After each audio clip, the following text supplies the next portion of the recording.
Peace, peace. Hey, y'all, hey. Welcome back to Philly Unsung with Pop. Dad, how you feeling today? I can't complain. I'm glad to be here. Happy Easter to everybody. And like I said, I can't complain because everything is all dap-sugar. You know what I mean? Sugar. It's all dap-sugar. I like it. I love it. All right. So the topic today, I wanted to ask, you actually brought this topic up earlier, and I thought it would be a good idea. You thought it would be a good idea to talk about today, and I agree. Why do you think Black communities deal with so much violence? Well, one of the reasons I really think it is because of two things. It's vindication and it's justification. And what our young brothers get caught up in is vindication. Because when they go and do something and they go kill somebody else, they vindicated, but theirs will never be justified. So it's not like the criminal justice system has it on both ends, because we deal with a very vindictive justice system towards our people. But Right. so we know that we are not the only people that vindictive. But for example, if you steal from a store, now the justice system penalizes you because they're vindictive to the fact that you've taken something. wrong. If they give you the death sentence, then they convicted you to death. That only God should be able to do so. That's really just as vindictive as that person that might see their mother or something hurt or get killed and think that it's justifiable to, react Right. in a certain manner. But they don't have the other option. They can't lock the person up and throw away the key. So their only means of it is vindication. But I'm trying to explain to them, it's not going to never be justification when y'all do it, because you go out and murder somebody. How you might have self-gratification. But I'm just saying that's not going to work in the criminal justice system. And it won't be enough to fill. Right. That's what I'm void. saying. So it's a two-headed coin. So it's just not like they might feel that their only answer is the vindication. Because the only other way that they could get 30 years to the person or the oppressor is a way that we can't live. Because they would have to then turn that person in. So look at the choice you giving them. Either they vindicated themselves, and ain't nobody gonna be the rather that we know in these communities. So their choice is slim and none. But society offers two choices. They're very vindictive, and they take life. Yep. So when they give you the electric chair, the needle, and all that, that's because wouldn't that be vindication? But whatever they thought you did that was so drastic that you deserve that type of punishment. Yep.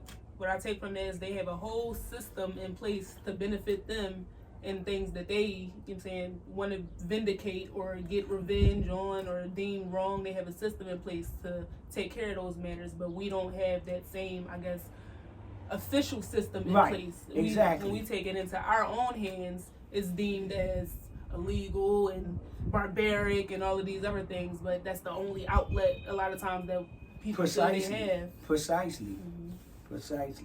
That's a lot to unpack. Hopefully the viewers that's watching will see that and know that they are not alone and they are not the only ones who are affected by this. Like, we are all in the same boat at the end of the day. Well, it's always going to affect us more because we the ones that's living in these type scenarios. In other words, I'm going to regurgitate something that the late Tupac said. Just because we black, that don't mean that we ain't scared of the killers. So, they put black people to figure that we all black and all.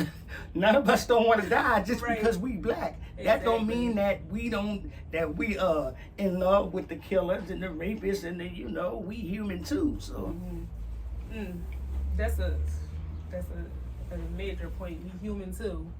Like, we people at the end of the day. So I thank you for bringing that point up. I want to lead that into, was there anything else you wanted to say about that before I go into the next question? No. Okay. I wanted to lead that into, how do you think people can channel their emotions into more creative outlets when it comes to like dealing with that type of deep-rooted trauma and things?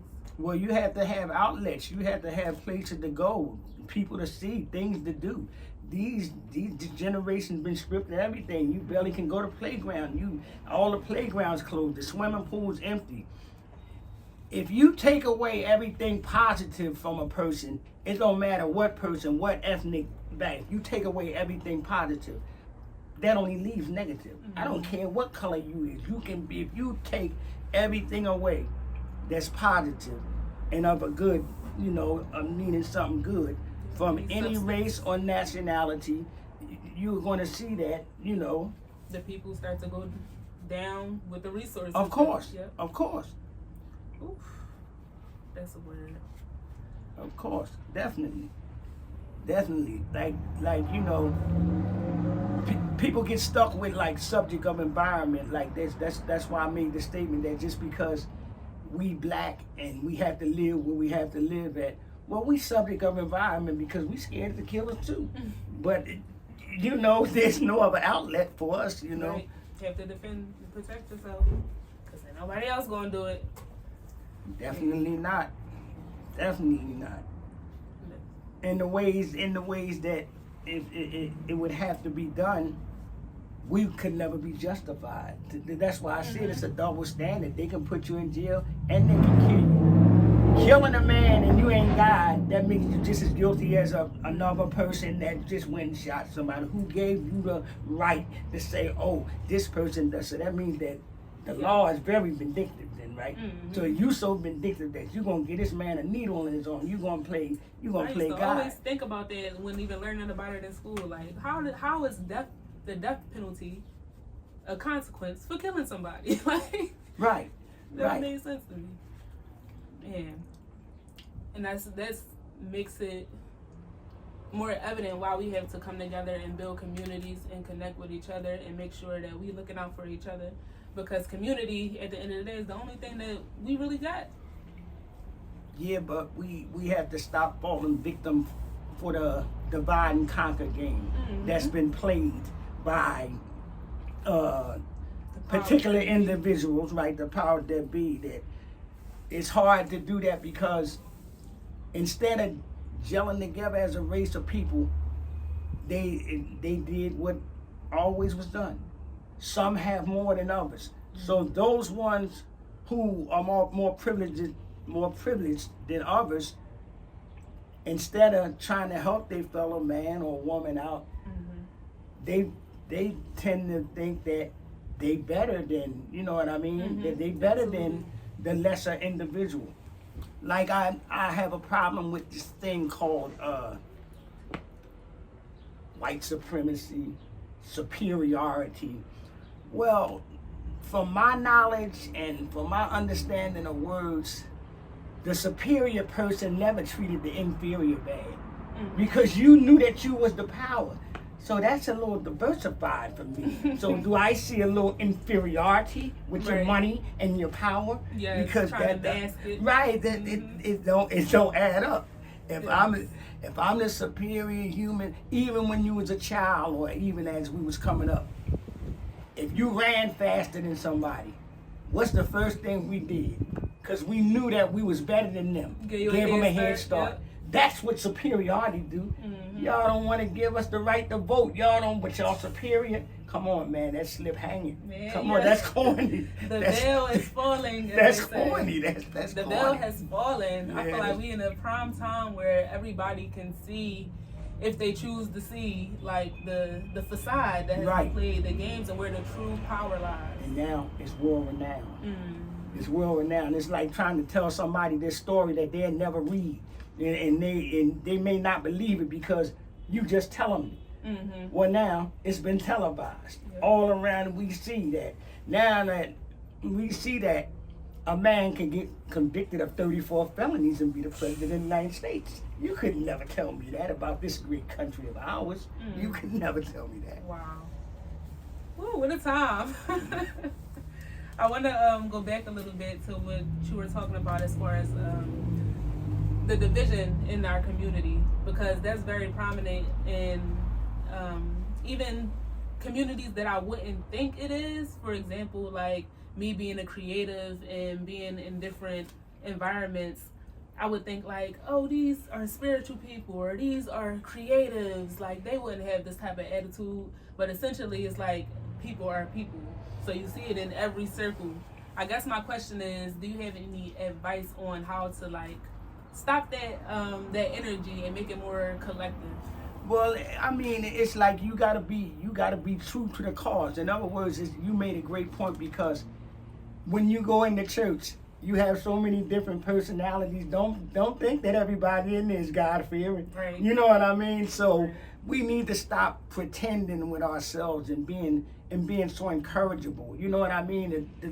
To let people turn you against your own race, or let people think that we just ignorant, we just like to kill each other, and you know that we just angry people. But it's a funny thing. Look at how life treats us. You take everything away from a person. You starve a person. You make a person be buck naked. You let a person live in the streets. What did that build? Anger. So all these smart scientists and the people that run the world, you have to know what you're doing. You have to know. So this is designated, you know what I mean? And you know what? They can be that's vindication, because they can let it out on you how they don't like you. But you know what they got behind them? Justification. See, they got some law or some right there. Yep, their justice system. Wow. This was another great conversation, Dad.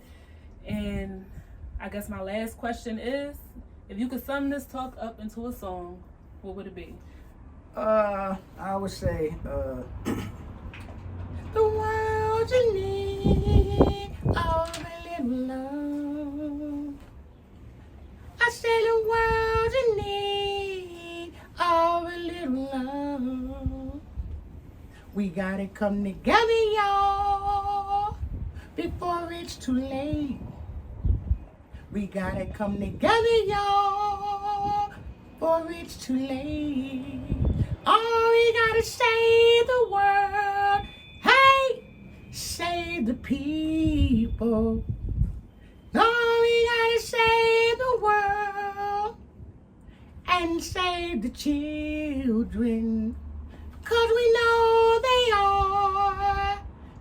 are our future. Now we gotta let them go to rule the world. Oh, we gotta